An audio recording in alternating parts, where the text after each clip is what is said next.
कर्जमाफीचा फोकस आहे, कारण शेतकऱ्याला ह्या खरीप हंगामासाठी पुन्हा कर्ज मिळावं, त्यामुळे आम्ही कर्जमाफीवर फोकस केलेला आहे.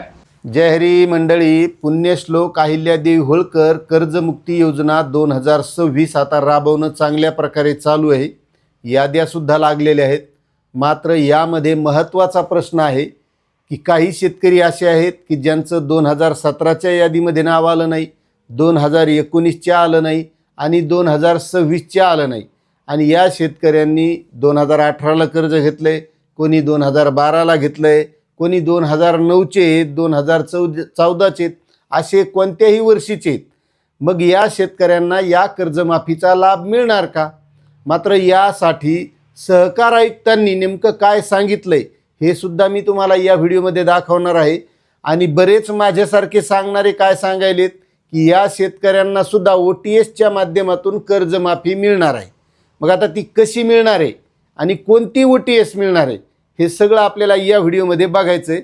आणि त्यामध्ये महत्त्वाची गोष्ट की या ज्या शेतकऱ्यांच्या कर्जमाफीमध्ये नाव आलेलं आहे त्यांनी आधार प्रमाणीकरण केलं आहे आणि मग कर्जमाफीची रक्कम त्यांच्या खात्यामध्ये किती दिवसात येणार आहे, त्यानंतर OTS जे शेतकरी आहेत यांची यादी कधी लागणार आहे आणि इन्कम टॅक्समध्ये नेमके किती शेतकरी या कर्जमाफीपासून वंचित राहणार आहेत, त्यानंतर प्रोत्साहन ज्या शेतकऱ्यांना दिलं जाणार आहे त्यांची यादी कधी लागणार आहे, अशी सगळी सविस्तर माहिती आपण या व्हिडिओमध्ये समजून घेणार आहोत. त्यामुळे व्हिडिओ शेवटपर्यंत बघा.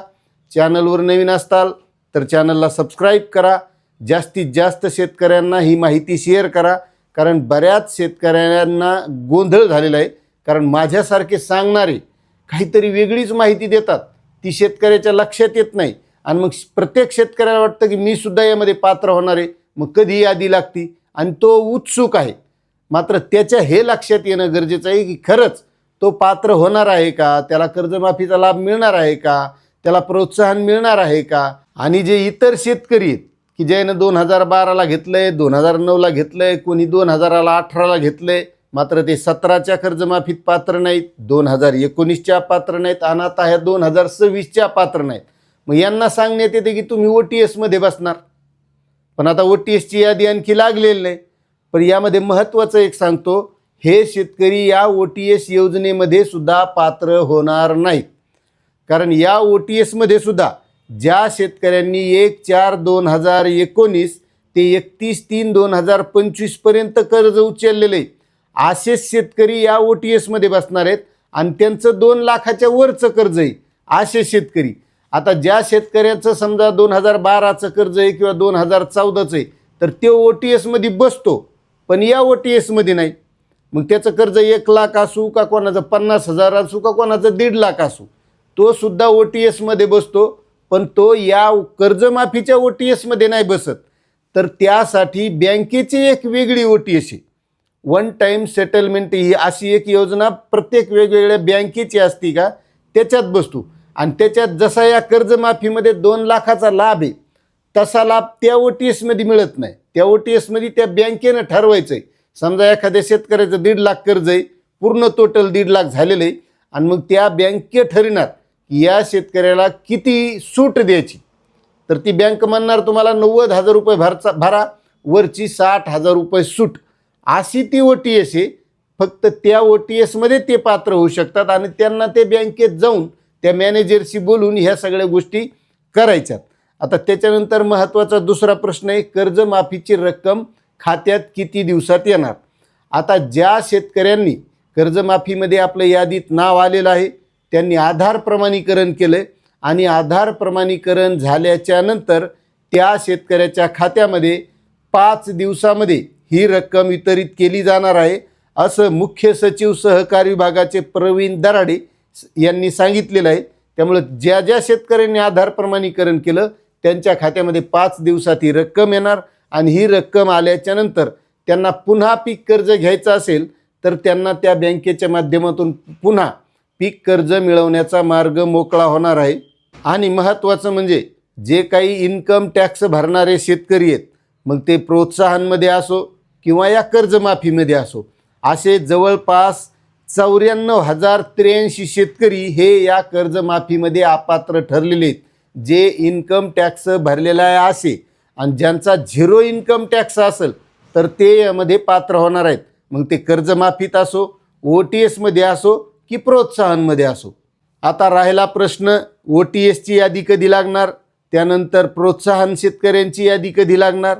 तर महत्त्वाचं म्हणजे सहकार विभागाचं धोरण काय आहे, अगोदर जे शेतकरी 2 लाखाच्या आत कर्जमुक्त होतात अशा शेतकऱ्यांच्या याद्या लावणं, त्यांना लवकरात लवकर त्यांची कर्जमाफीची रक्कम वितरित करणं आणि वितरित झाल्याच्या नंतर त्यांना पुन्हा पीक कर्ज देणं आणि त्यानंतर मग जे 2 लाखाच्या वरचे शेतकरी आहेत जे OTS योजनेमध्ये बसतात अशा शेतकऱ्यांची यादी 15 ऑगस्टच्या नंतर लागणार आहे आणि त्यानंतर त्या शेतकऱ्यांना आधार प्रमाणीकरण करायचं आहे. आधार प्रमाणीकरण केल्याच्या नंतर त्या शेतकऱ्यांना वरची रक्कम किती भरावी लागणार आहे यासाठी 31/3/2027 पर्यंत त्यांना ही रक्कम भरता येणार आहे आणि ज्या वेळेस ती ही रक्कम भरतील त्यानंतर ती 2 लाख रुपयांची कर्जमाफीची रक्कम त्यांच्या खात्यामध्ये येणार आहे आणि त्यानंतर त्यांनासुद्धा पुन्हा पीक कर्ज घेण्याचा मार्ग मोकळा होणार आहे. आणि राहिले प्रोत्साहनपर शेतकरी, तर हे म्हणजे चांगल्या घरचे शेतकरी आहेत, कारण हे इकडून तिकडून पाहुण्या राहुण्याकडून किंवा व्याजानं पैसे घेऊन आपलं पीक कर्ज नियमित ठेवणारे शेतकरी यायला सगळ्यात शेवटी ठेवणारे आणि त्यानंतर मग त्यांची प्रोत्साहन भरणाऱ्या म्हणजे मिळणाऱ्या शेतकऱ्यांची यादी सगळ्यात शेवटी लागणारे आणि तेच सगळ्यात खरे पाप केलं का काय असे वाटणारे शेतकरी आहेत आणि त्याला सगळ्यात शेवटी लाभ आहे. म्हणजे बघा किती न्यायभारी आहे, जे ठकीत ठुतेत त्याला सुरुवातीला आणि जे नियमित भरते ते सगळ्यात शेवटी असा कार्यक्रम या कर्जमाफीचा होणार आहे. आणि यामध्ये ज्या शेतकऱ्यांना वाटतंय की आपलं 2018चं आहे, 2017चं आहे, 2012चं आहे, तर त्या शेतकऱ्यांना या कर्जमाफीमध्ये लाभ मिळणार नाही. सहकार आयुक्त काय म्हणाले बघून घ्या.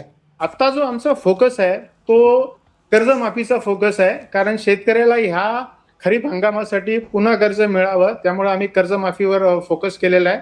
याबरोबर आमचं जी एक रकमी जे OTS स्कीम आहे त्याची देखील आम्ही यादी प्रसिद्ध करू. तर ती यादी प्रसिद्ध केल्यानंतर OTSच्या शेतकऱ्याला काय की वरचे 2 लाखाच्या वरची रक्कम भरायची आणि त्यानंतर त्याला लाभ मिळणार आहे. तर त्यांना कदाचित थोडा वेळ लागू शकतो, पण जे मुळात 2 लाखाच्या खालचे शेतकरी आहेत त्यांना लवकरात लवकर कर्जमाफीची रक्कम देऊन त्यांना पुढचं कर्ज घेण्यासाठी पात्र करणे आणि कर्ज मिळवून देणे ही आमची प्राथमिकता आहे. लक्षात ठेवा, ह्यामध्ये जे नॉर्म्स दिलेले आहेत त्यामध्ये म्हणलेलं आहे की कर्ज वाटपची जी दिनांक आहे ती 1/4/19 ते 31/3/25 मध्ये झालेलं कर्ज वाटप. त्यामुळे 2012ला जर कर्ज वाटप झालं असेल तर ते ह्या योजनेमध्ये पात्र नाही. मग आता या शेतकऱ्यांना या कर्जमाफीमध्ये तर लाभ मिळणार नाही. मग यांच्यासाठी बँकेची वेगवेगळ्या बँका जे आहेत त्यांची OTS योजना असते, त्या OTS योजनेमध्ये या शेतकऱ्यांना लाभ मिळवता येतो.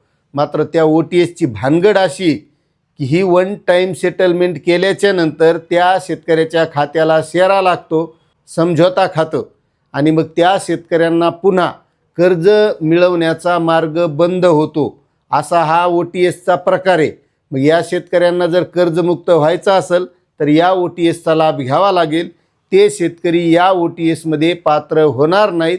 अशी ही महत्त्वाची माहिती होती. आपल्याला माहिती समजली असेल असं मला वाटतंय. आणि जर यामध्ये काही समजलं नसेल तर तसं तुम्ही कमेंट करून पुन्हा विचारू शकता. आपण पुन्हा एकदा सविस्तरपणे माहिती देण्याचा नक्कीच प्रयत्न करू. जय जवान, जय किसान.